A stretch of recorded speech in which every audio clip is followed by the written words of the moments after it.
Mēs klausīsimies svēto rakstu lasījumus. Un pirmais lasījums ir no Joēla grāmatas 2. nodaļas, sākot ar 12. pantu. Un vēl tagad kungs saka, atgriezieties pie manis no visas sirds, gavējiet, raudiet un sērojiet, plosiet savas sirdis, ne drānas, un atgriezieties pie kunga sava dieva, jo viņš ir žēlīgs un līdzcietīgs, gauss dusmās un dāsns žēlastībā. Viņš rimsies no ļauna. Kas zina, varbūt viņš atkal rimsies un pēc tam atkal nāks svētība. Labības dāvana un lejamais upuris kungam, jūsu dievam. Pūtiet Ciānā ragu, gavēni svētiet, sasauciet sapulci, pulciniet ļaudis, svētiet sapulci, aiciniet kopā vecajos, pulciniet bērnus un zīdaiņus, lai līgavainis iznāk no savas istabas un līgava no sava kāzu pajuma. No lieveņa līdz altārim, lai priesteri raud, kas kalpo kungam, lai saka, taupi kungs savu tautu, nepadari savu mantojumu par apsmieklu, ko svešām tautām paļāt. Kādēļ ļaut tautām mēļot, kur tad ir viņu dievs? Kungs bija greizsirdīgs sava zemes dēļ, viņš žēloja savu tautu. Tad kungs runāja un sacīja savai tautai, redzi, es jums došu maizi, jaunu vīnu un eļļu, jums būs līdz sātam. Es jūs vairs nedarīšu par apsmieklu svešām tautām. Tā kunga vārds. Pateicība Dievam. Otrais lasījums ir no Caharijas grāmatas 7. nodaļas, sākot ar 4. pantu. Tad pār mani nāca pulku kunga vārds. Saki visa zemes ļaudīm un priesteriem tā, jūs gan badojāties un sērojāt 5. un 7. mēnesī visus 70 gadus, bet vai badojāties manis dēļ? Kad ēdāt un dzērāt, vai neēdāt un nedzērāt sevis dēļ? Vai šie nav vārdi, ko kungs sludinājis caur iepriekšējiem praviešiem, kad Jeruzāleme dzīvoja labklājībā kopā ar visām pilsētām, kas tai bija apkārt? Gan dienvidi, gan ziemene bija apdzīvota. Tad pār Cahariju nāca kunga vārds. Tā saka pulku kungs. Spriediet taisnu tiesu, esiet laipni un līdzjūtīgi viens pret otru. Neapspiediet atraitni un bāreni, svešinieku un nabago. Ļaunu viens pret otru sirdī nedomājiet. Tā kunga vārds. Pateicība Dievam. Tas kungs ar jums. Lasījums no mūsu kunga Jēzus Kristus evaņģēlija, ko pierakstījis Matejas 6. nodaļā. Gods tev, kungs. Un kad jūs gavējat, tad neesiet saīguši kā liekuļi, jo tie dara savus svaigus nejaukus, lai rādītos ļaudīm kā gavētāji. Patiesi es jums saku, tiem jau ir sava alga. Bet, kad tu gavēsi, svaidi savu galvu un mazgā savu vaigu, kad tu nerādies ļaudīm kā gavētājs, bet savam tēvam, kas redz slepenībā.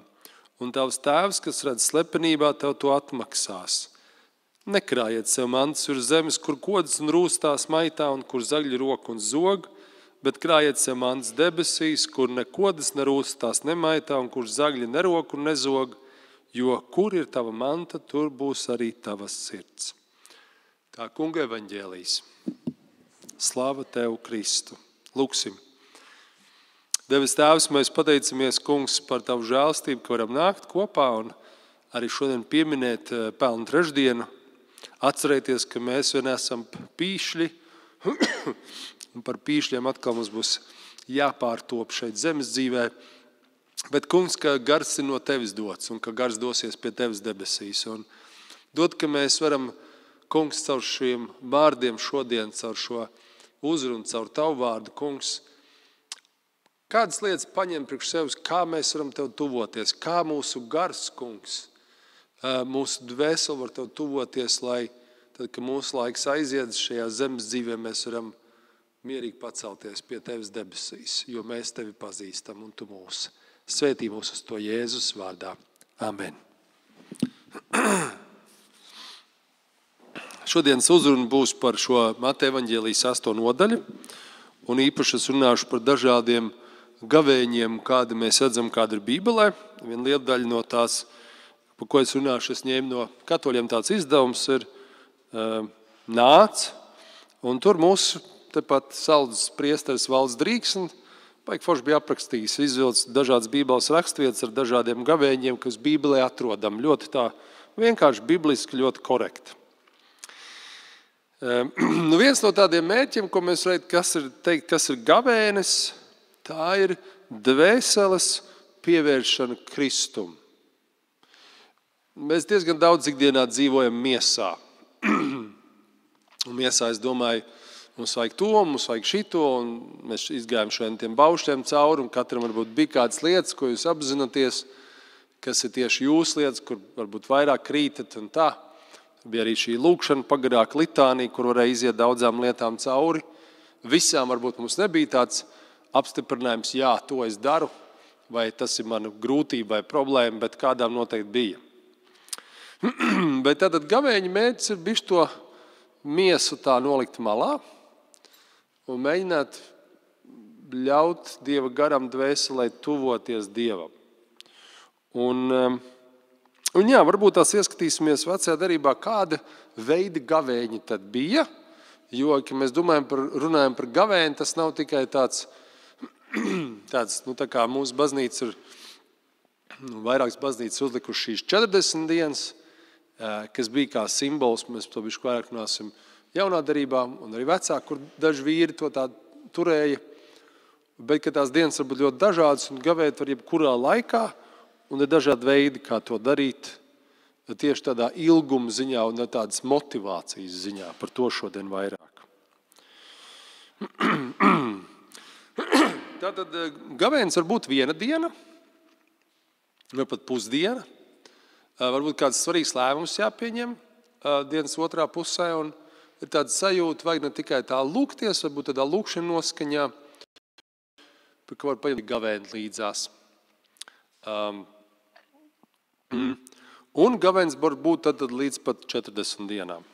Bībelē mēs lasām 3. Mūzes grāmatā 16.29 un 23. nodaļā 27.32, kad tur mēs lasām par tautas vienas dienas gavēni. Kad tauta vienu dienu gavēja, tur bija savs iemesls, vajadzēja vienu dienu gavēt. Tas bija, lai izsūdzētu grēkus. Un tajā dienā arī nedarīja nekādu darbu. Ja? Ir jā. Jums nebūs strādāt nekādu darbu, ne iedzimtam, ne svešniekam, kas mīt jūsu vidū. Un interesanti, ka tieši jau pašā sākumā pie šīs rakstvietas es pamanīju, ka tas ir interesanti ar to domu arī, ka tu nesāri nekādu darbu, ja tu nedari darbu, tu nevari nopelnīt, ja tu nevar nopelnīt, tev jāuzticās, ka Dievs gādās. Un tā ir viena tāda no gavēņa arī tādām raksturu lielumiem, ka tas mēģis es gavēju, es lūdzos, un es ticu, ka Dievs gādās, jebkurā jautājumā, kādēļ es lūdzos un gavēju. Ja?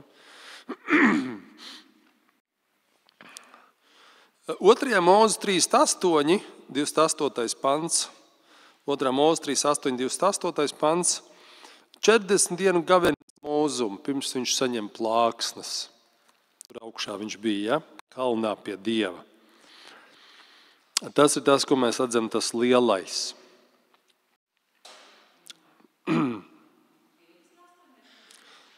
34. nodaļa, 28. pants.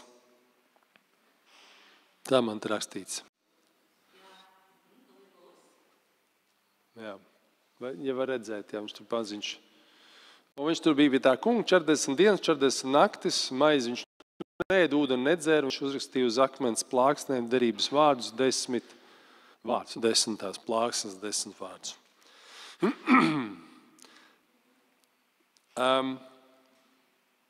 Arī 5. Mūzes 9, bet tas tā pat rakstvieta, principā, tur tas pats. Tad bija tā, ka viņš otrais gāja, tad bija tas pats. Atcerēsimies, Elija bija 40 dienu gavēnī. Un tur mēs varam lasīt 1. ķēniņa 19, 5 līdz 8. Tu var atrast 1. ķēniņa 19, 5 līdz 8. Un pirms viņš gāja šai gavēnī, atceraties, eņģeļi viņu pabaroja plāceni. Un varbūt, ka tas ir tas iemesls, kāpēc reiz pirms gavēņa cep pankūkas un ēd. Tās ļoti simboliski, liekas ļoti līdzīgi tam Elijam un plācenim. Ja? Ja, tad viņš teica, celies un ēd, un pie viņa bija plācenis karstām oglēm, un viņš apaļkrūza ar ūdeni, viņš ēd un dzēra un apgūlās. Un tā kunga eņģelis atnāca otru reizi, celies un ēd vēl, jo garš tev ceļš. Un tad viņš devās 40 dienas naktis līdz Dieva kalnam Horebam, un tur tiek pieņemts, ka viņš tad arī nedzēra un neēda. Ja, tad viņš padzēra, paēda, un tad viņš 40 dienas gāja līdz tam kalnam Horebam. Iedomājieties, 40 dienas bez ēšanas un dzeršanas. Dievs viņu noteikti uzturēja. Mūsu baznīcā daži zina, kas ir 40 dienas gavējuši, gan ar kaut kādu nelielu ūdens dzeršanu, un citiem bija arī kefīrs, kaut kāds tāds šādi. Daži zina, 40 dienas gavējuši. Tagad apstīsimies gavēšanas motīvi, dažādas motīvas, kāpēc gavēt. Pirmais būs no Soļu grāmatas 20:26. Un Soļu grāmata 20:26.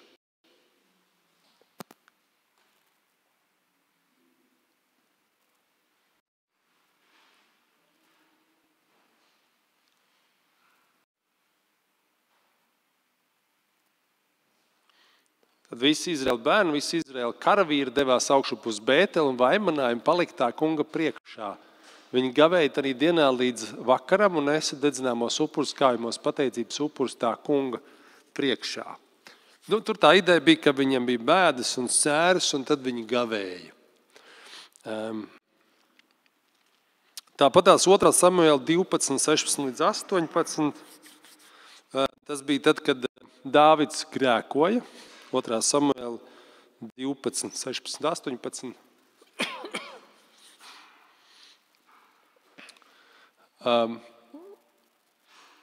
Dāvids meklēja Dievu, Dāvids iesāka gavēnu, kad viņš pārmāca, tad viņš pārnakšņo visu nakti gulēdams uz zemes.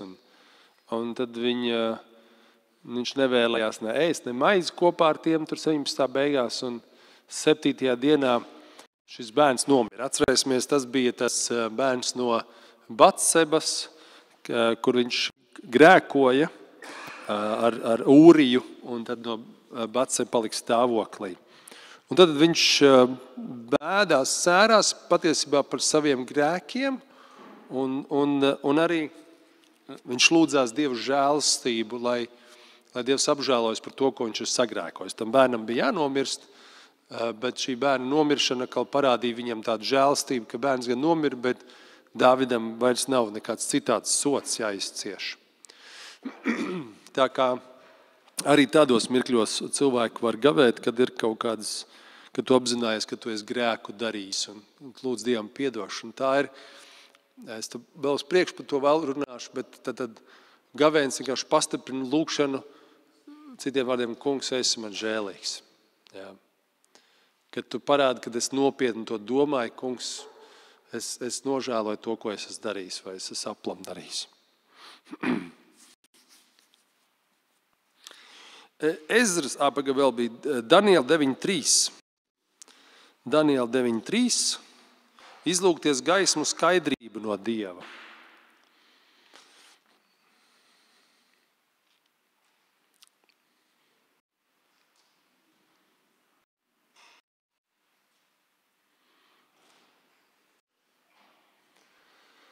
Es griezos tad pie Dieva tā kunga, vērs pret viņu savu vaigu, viņu lūgdams un nemitīgi piesaudams, gavēdams un te ir pie sēru drēnās un sēdēdams pelnos. Jā, šeit arī tie pelni parādās. Jā. Šur tur arī vēl ir, kur tie pelni parādās, kad tāda sevis necienīguma un atzīšana Dievu priekšā. Jā.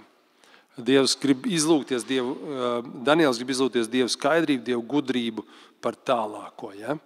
Viņš tā kā sevi pazemina vai pazemo Dievu priekšā, lai saprastu, kungs, ko man darīt. Vēl gavēnis kā Dieva žēlastības izlūgšanās esot ceļā, vai lai sargātos no ļauna, jo neprasīja karaspēka. Ezras grāmata, es nezinu, vai to vajag likt, Ezra 8:21, viņi devās tādā kargājienā, un viņi negribēja, lai baigies karaspēks iet, bet viņi saka, nevis viņi kargājienā, bet viņi devās uz noteiktu vietu, un lai Dievs pasargā, viņi lūdza un gavēja, lai Dievs pasargā, nevis, ka viņiem būs karaspēks, kas sargā. Tā man likās tāda interesanta lieta, arī tur gavēt, Dieva apsardzība ceļā. Lūk. Tāpat tās izlūgties Dieva žēlastību pēc grēka izdarīšanas, Ahabs to darīja pēc Nabota vīnadārza iegūšanas, vai ninivieši pēc Jonas sludināšanas.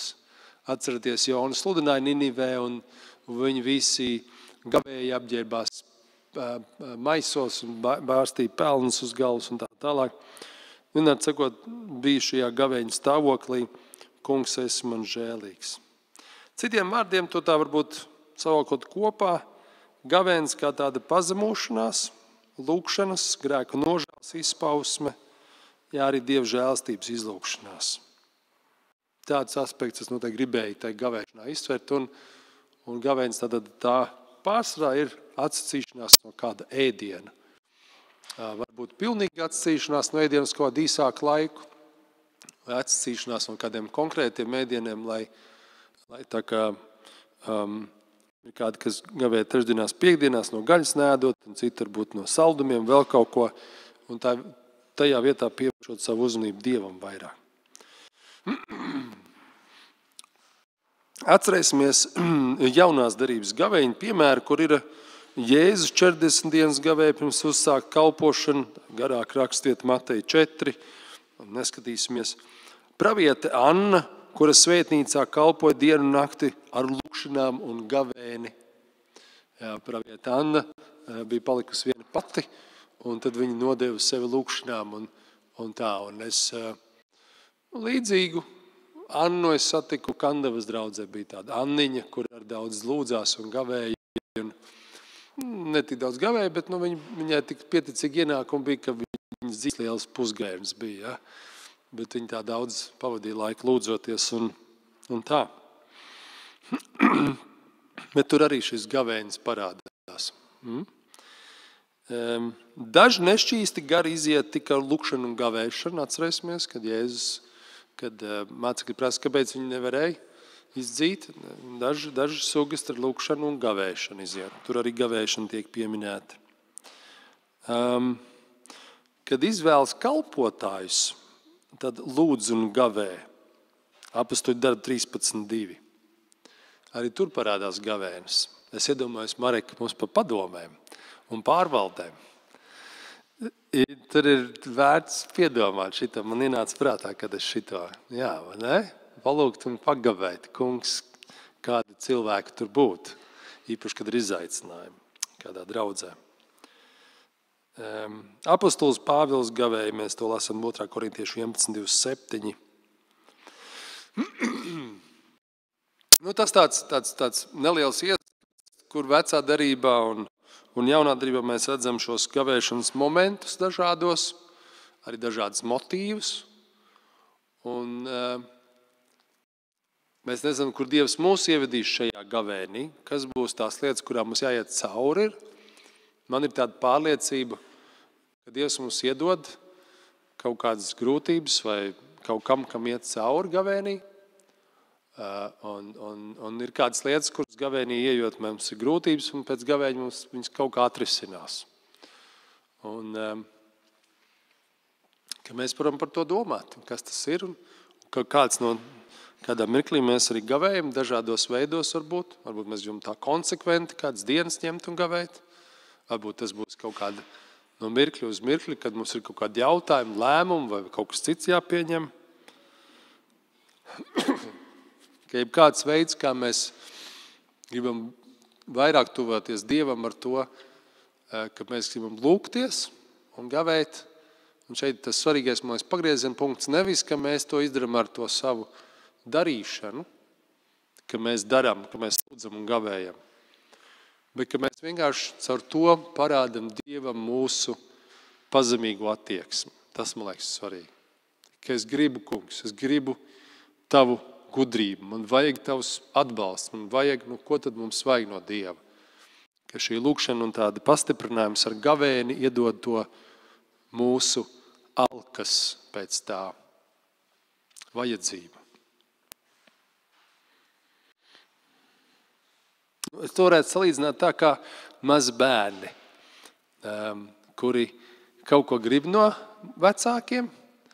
Viņi kaut ko grib, tad vecāki jā, kaut kad. Bet tad viņi tā kā ieslēdz tādu citu režīmu. Tēti, saproti, man tik ļoti to vajag un gribās. Un kādreiz varbūt viņi arī piespēlē. Mēs jau kā cilvēki nevienmēr to varam varbūt atšķirt, bet kādreiz jūt, ka tā ir patiesa iekšēja sirds griba. Kā mēs Dievu varam pateikt to? Dievs redz mūsu sirdi, protams. Bet, ja mēs to pastiprinām ar tādu lūkšanu un gavēšanu, mēs pasakam, mēs to gribam, mums tas ir svarīgi, mums to vajag kaut ko. Un pats galvenais, protams, būtu caur to tuvoties Dievam, ka mēs gribam tuvoties Dievam. Citreiz cilvēks saka, es jau tā ticu Dievam, un tad viņam saka, atnāc dievkalpojumu, nē, tas tā kā nē, tas vairs neskaitās. Vai tā kā, tu pasaka kaut ko tādu, kas tad ir tas nākamais solis, kur viņš var tuvoties, tas cilvēks to negrib. Un tad es varu saprast, viņš tā īsti to negrib. Un kā mēs varam Dievam parādīt, ka mēs gribam, tas ir viens veids, lūkšana un gavēšana tāda. Man tā liekas. Vēl viena lieta, ko es gribu ieteikt, ir lūkšana kapela. Ir tāds kustība, organizācija, mēs varētu teikt, to organizē tādi pāris.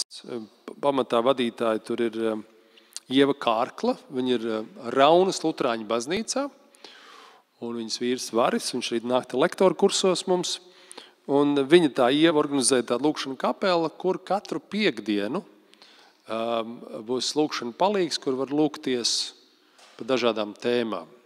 Īpaši arī to viņi tādu izstrādājas. Tā kā tas ir pieejams, ierakstiet lūkšanu kapela.lv internetā, un tur rādās dažādas veids, kā var katru dienu lūgties, lūkšana ķēdē pierakstīties katru dienu stundu, vai īpaši piekdienās, vai kā atzīmējot to lielo piekdienu. Tas ir tāds veids, kā ļoti praktiski mēs varam nodot sev vairāk lūkšanām. Tie, kas jūs ikdienā lūdzaties daudz, forši, bet tie, kas varbūt netik ļoti, kur ir daudz kas cits, tad nedarot kādas citas, varbūt izklaides vai kādas citas lietas, mazāk internetā vai kur pasērfo telefonā, tad var to 1 stundu ikdienā veltīt vairāk lūkšanai.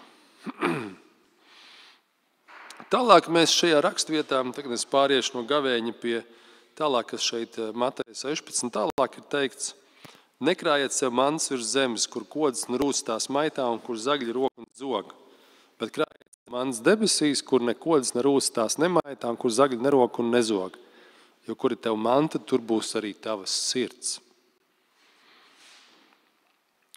Mēs paliekam aizvien materialistiskāki. Tas ir pētījumi daudzi, ka cilvēki kļūst labklājīgāki, jo aiziet tālāk no Dieva. Dievu vairs nevajag, viss ir labi. Bet tātad šis gavēņa laiks arī ir atgādinājums mums nedomāt par to, ko man vairāk vajag materiāliskajā ziņā, bet kur es to, ko es nenopērku, kaut kādu lietu vai kafiju papildus vai vēl kaut ko, ka es varu kādam noziedot. Jā. Mūsu draugs Marek un mans un Aijas Arts Druvietis kalpo, piemēram, Dienvidu Sudānā. Es zinu, kur ir Dienvidu Sudāna, Āfrikas kontinents, un tad ir Sudāna, un zem Sudānas apakšā ir Dienvidu Sudāna. Viņš kalpo tur cilvēkiem, un tie izdevumi viņam ir ļoti minimāli, tur vajadzīgi, salīdzinoši, bet ir kādi izdevumi, kas tur ir, piemēram, nomaksāt vīzu, lai viņš tur var būt, jo viņš no Kenijas tur brauc blakus valsts, un internets, lai viņš varētu sazināties, viņš piedalās ar līdzatkarības kursā un dod ziņu citiem, viņam vajag internets, un tas ar kaut ko maksā. Un tie lielākie izdevumi viņam, protams, ir par ēšanu, bet tas nav tik daudz Āfrikā. Bet, piemēram, tas ir viens kā piemērs, Es ietaupu un es nekrāju šeit mantu, es varbūt kādam atdod vai pārdod vai vēl kaut ko, un es varu tur nosūtīt ziedojumu, jo tur tas tiek dots cilvēkiem, lai tajā Dienvidsudānas apkārtnē, tajos krūmos, viņi uzrunā tās ciltis, kas tur dzīvo apkārtnē. Un viņi to dara labi, un tagad marta mēnesis viņiem ir, lai viņi sabrauc no visām vietām, ne tikai Dienvidsudānas, viņi mācās, lai vairāk varētu stāstīt šiem cilvēkiem par Jēzu. Tas ir viens piemērs, piemēram.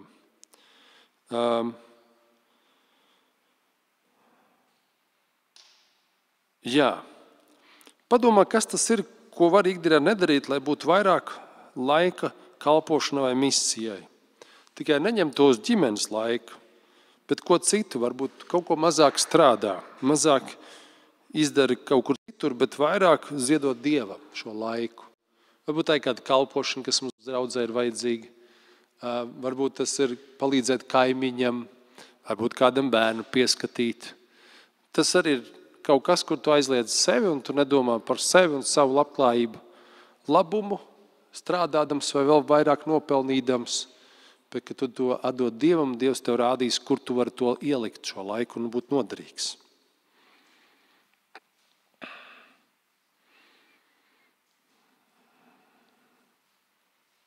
Jā, protams, ir visādi citādi mērķi, kam ziedot Gregoras skolas atjaunošanai vai kam jūs varat izpausties, bet tā ir tā ideja, kad es mazāk sev, mazāk man, var arī Odrijai mēs, piemēram, tur skapi izrevidējam, varbūt kāds mantas nav vajadzīgs, drēbes, kurus riedot kādam, kaut vai tādā veidā. Un es zinu, ka Odrijai nemaz nav tik viegli kādas mantas atdot un drēbes, jo viņai daudzas ir mīļas, bet tas ir arī veids, kā viņi var kaut ko no sevis. Tātad gavēnis ir domāts ikvienam. Domāt par to, no kā es varu atteikties Dieva valstības dēļ, kas man ir jau liekas uzaudzis materiāli vai dvēseliski kaut kādas lieka darbības vai lietas, ko es daru, vai ēdu pa daudz, vai telefonā un tā tālāk. Un es varu nodoties Dievam vairāk, un tas ir tas mērķis. Un atrast ļoti praktisku, ļoti vienkāršu praktisku veidu, kā es to darīšu. Tas ir tāds gavēņa aicinājums. Gavēnis un lūkšana kā tāds mūsu padevīgās gribas parādīšana kungam, sakot, kungs, bez tevis es nevaru, esi man grēciniekam un savam bērnam žēlīgs. Mēs esam gan grēcinieki, gan viņa bērni. Un nolikt to miesas daļu, to grēcīgo daļu, lai uzplauks tāda dievbērnības daļa mūsos. Attiecībās ar Dievu un kalpošanā debesu valstībai. Lai Dievs mūs uz to svētī. Āmen.